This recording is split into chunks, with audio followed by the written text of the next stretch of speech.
Well, hello friends, welcome back to my channel, or welcome if you are new. My name is Holly with the Nestle Valley Farmhouse.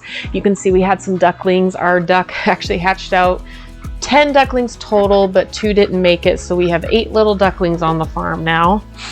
But today I'm going to bring kind of an interesting subject. I don't know, I'll be honest, I don't know why I'm nervous to talk about this because everyone feels it.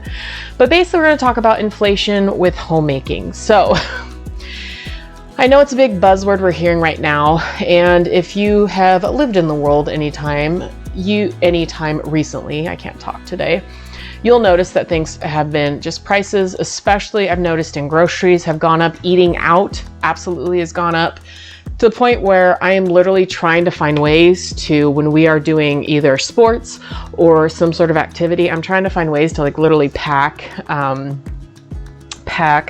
like picnic lunches to save money, because that's one of the biggest things I've noticed is that eating out has become very expensive. And not that we did it a whole lot, but even just now, like when we have a game that we are, the kids are hungry, we need to grab them something quick to eat. It's been really hard. So I just wanted to bring you along today. I'm going to be doing some from scratch cooking. I'm making some 2-ingredient bagels right now, and then I'm going to also make one of my Greek yogurt cheesecakes today.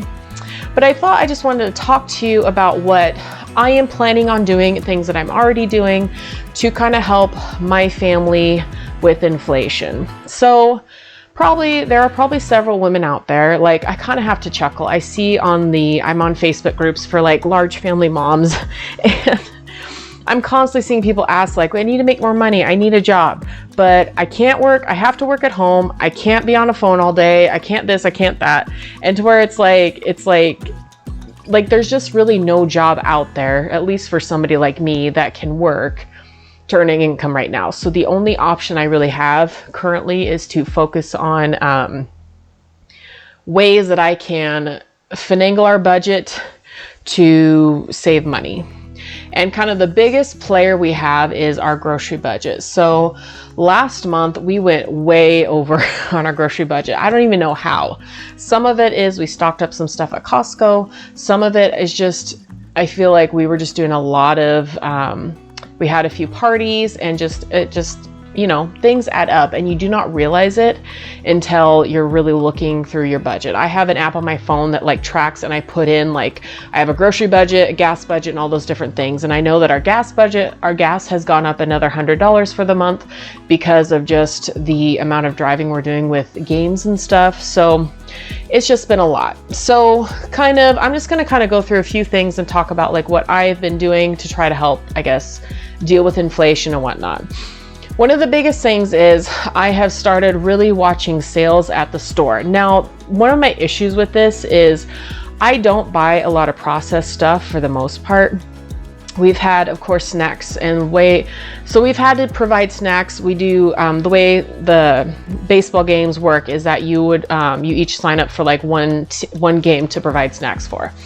And I could not believe, you guys, the prices of just like because I was just looking for easy. So we got kind of the easy little Oreo cookies, and we ended up getting Capri Suns instead of, we used to get the mini Gatorades, but those were too expensive. So just how much like processed snacks has really gone up. So I know that was a big part of the budget last month, but I've really tried to start watching my sales. We have Walmart out here, we have Costco, we have Safeway.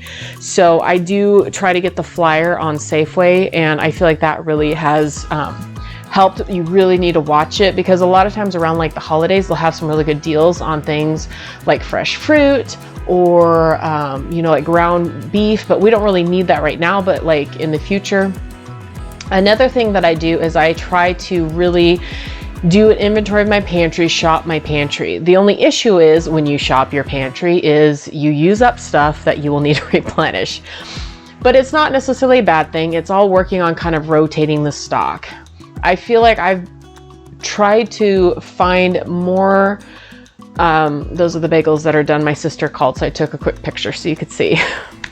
So I do find that I'm also, between trying to shop my pantry, like I said, I have a lot of things that like we just haven't used in a year or so, of like condensed soups and stuff. So I've literally put them like kind of on my list of things to use up, to either use in some of my meals that I already have on my menu, or maybe add some extra meals just to get them used up. But also I'm also trying to cook more from scratch. So certain things like bread right now for me is not really worth trying to cook from scratch, because first of all, like I said in the past, my kids don't eat it because they're super picky about it. I have a kid that hates sourdough, and it kind of breaks my heart because I kind of want to try to learn how to make sourdough. Maybe this fall, we'll see.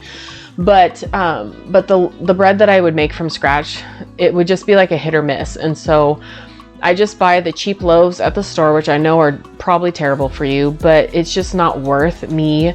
So I feel like you got to be really strategic, I guess, about like cooking from scratch, because sometimes it's not necessarily cheaper.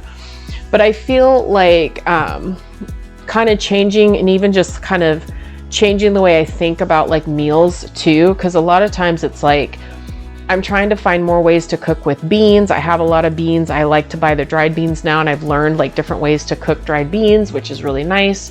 I should learn how to make a bean soup though, because I feel like that would be a good idea, something worth looking into. But I really feel like focusing on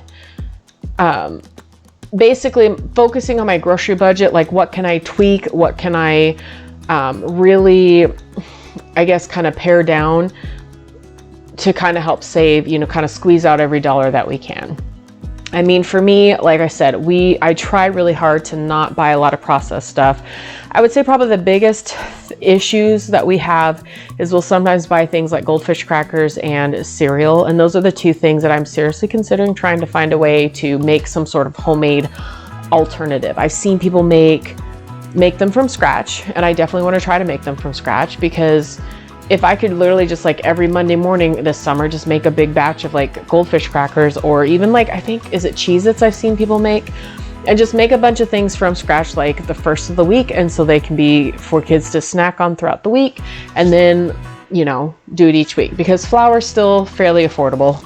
I have learned too that flour is actually cheaper at Walmart. The 25-pound bags are actually cheaper at Walmart versus the ones at Costco. So that's been something that I feel like has really helped me to kind of like just price comparing, I guess, is what I'm trying to say. Like I will check, especially certain like things that I buy a lot of, I will literally get on the website, because you can get on the Costco website and it generally gives you the price. But I do feel like the Costco website is sometimes kind of hard to navigate. And I feel like I do that sometimes when I'm ordering groceries to kind of see if it'd be cheaper to put it on a Costco run. And I'm finding that like Costco isn't the magic bullet that it used to be, which is a little disappointing. They still have probably some of the cheapest gas around here, and they probably have some of the cheapest certain things, like you can just get more of them. They're not necessarily cheaper. And so that's been kind of nice. But I really feel like kind of honing in on the grocery budget is probably one of my biggest places that I can save money, so to speak. So the next thing that I really have been trying to stay on top of is trying to keep what we have nice and trying to make it last as long as possible with things like mending. So the couch is the big example in our family, because we have this sectional couch. We've had it for many years. We had it at our old house and we brought it when we moved. And the thing is, kids are rough on it, and I have two littles that aren't, well, I guess I only have one that's not potty trained now, but I almost kind of want to try to get my youngest potty trained before we buy a new couch, if you know what I mean. So there's the cheesecake. It turned out so good, and then I'm just gonna let it cool off, and then I'm gonna throw it in the fridge. So I've really started, I got this upholstery kit last fall. I've used it, I think, 3 times now. This is maybe my 4th time I'm mending the couch. Because, you know, my kids like to, as you can see, they're a bit rambunctious, and they like to crawl over it, and it does rip the seams, especially like kind of around that top edge. But I find that, you know, 10 minutes of my time, I can sew those back up. They don't look perfect, but you know what? If my friends and family that come over to our house complain about the fact that my couch has a few rips in it that are sewn up, or that it might have a couple stains, because, you know, it's an old couch, that's why I try to put the nice blanket on it. That's why I try to keep it nice. But I'm like, if somebody's gonna have a problem with that, then you know what? They can just deal. Because we're doing the best we can over here, right? We're trying to keep things looking nice and trying to take good care of things. Oops, I put that in twice. Well, you know, this is really good cheesecake. It just needs to be seen twice. So another thing is that with winter coats, I buy them 2 sizes two bigger sizes than what my kids are currently in. Actually, my girls have started using, I had a few old raincoats from like when I was younger, and they don't really fit me anymore. So I've actually handed them down to my girls. And this is my daughter's winter coat that I got from Costco. It was 20 bucks. I think it was like an Eddie Bauer reversible coat, and it worked well for the winter, except of course she got a little rip in the pocket and it was really bothering her. So I'm just going to sew that rip right up. So right now, I've pulled all the winter coats because the weather should be getting better. Like I said, we don't warm up here as fast. Like we've had some warm weeks, but then it goes right back to being kind of on the chilly side. Now, granted, they've not needed these coats for a while, but what I'm trying to do is I'm pulling all the coats off of their backpack hanging racks or whatever for school, throwing them all through the wash because, you know, they don't get washed as often as all the other clothes do. And then I hang them up in our coat closet for next winter. So I'm kind of bummed though. My son's jacket, the zipper completely broke off of it, so he will need a new jacket. But next fall though, my older two girls plus my third daughter will not need coats because we bought them 2 sizes bigger. My youngest will probably need a new coat because she has a 2T one right now. And we'll probably have to get her at least a 3T, but I might have another 3T from like last year my third daughter had. So hand-me-downs is the next thing that I do a lot of. I'm also gonna maybe start doing some garage selling this summer. My mom garage sells, she loves garage selling, and she's so good at it. So she's gonna actually come visit, and we're gonna try to do some garage selling while we're out. One thing that I find is I'm not a huge fan of thrift stores. I have yet to find, most of the thrift stores that I have gone to either is like Goodwill, where I feel like everything is overpriced for what it is, being a thrift item.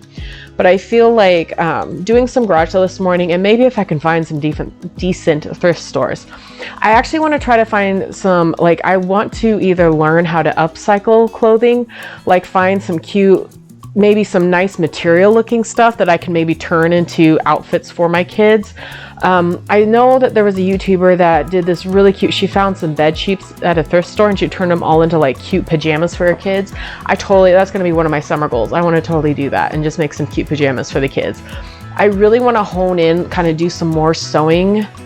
I want to work on my sewing skills, and I feel like going to garage sales and finding like bed sheets is probably the best way to find like cheap material. So I seriously think that's something that I'm going to do. I'm kind of excited about it. I also feel like viewing it as like a game or like a challenge, I feel like it helps my mentality, helps me not be so like, I'm not scared, so to speak, but just not getting kind of down about, you know, not being able to do the things that maybe we could have done a few years ago when finances were a little bit better and the economy was better. But I really feel like focusing really on kind of making it a challenge. I don't know why, that just helps me feel better. So of course, the other thing I do is I do cloth diaper. So the way I cloth diaper is I'm not like 100% cloth diapers because my kids have sensitive skin and they can't wear them all night or they get rashes. So we still do disposables at night. And then I normally put disposables in my purse that when we're out and about. But the way we work it though is a lot of times I will change my youngest diaper right before we leave, and normally she's good, unless she poops of course, and then I just have to deal with it. But normally she's good in that cloth diaper until we're back home. So I feel like cloth diapers has really been helpful. And also I'm also actually planning on trying to potty train my youngest shortly after she turns 2. So there's a big YouTuber I've watched in the past who apparently has potty trained all her kids right after 2. I'm thinking, since I'm not pregnant or nursing, or as far as I know, we don't have anything crazy going this fall, I think I'm going to try to do that, because obviously getting her into underwear faster is going to save the fractional amount of money that I spend on diapers, but you know, every little bit helps. So I hope that these were some helpful tips. I mean, I'm not about fear. I'm not about freaking out. I'm all about being proactive. And like I said, viewing things as a game or as a challenge to see how much money you can save each month, I feel like has really helped me to handle like the stress and worry of like making sure that I can afford to take care of my family. So I hope you guys enjoy that. I hope that was helpful for you, and just know that we're all feeling it, and hopefully these will give you some good tips. So I'll see you all. Bye.